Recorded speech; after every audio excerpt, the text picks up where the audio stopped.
And Claudine, Vice President Kamala Harris also met with some of the families of those victims of the mass shooting today.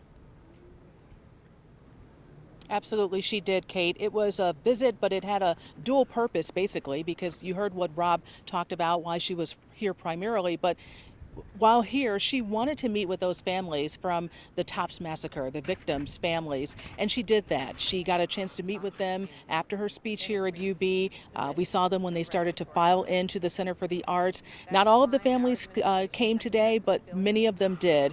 And the Vice President wanted to talk to them and tell them that she is not forgotten. She is here for them. And it isn't every day that you get to see the second most powerful person in the United States government come to Buffalo.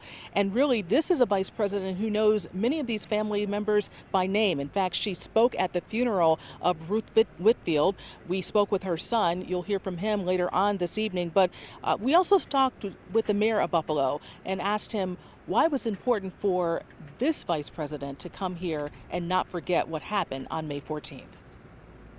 It sends a clear message that Buffalo is on the radar screen of the president and the vice president, that this community is top of mind for our president and vice president.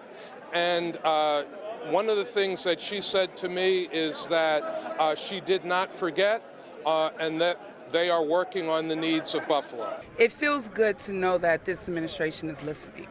And they're still hearing us, and they're still here to help us. So it was good to see her again. Anything concrete from her today?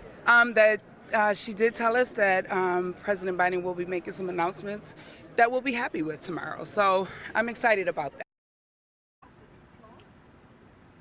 And many of those families will be traveling to Washington, D.C. In fact, Zanetta Everhart, who you just heard from, is jumping on a plane as we speak right now, along with her son Zaire, who was here today when she met with the vice president.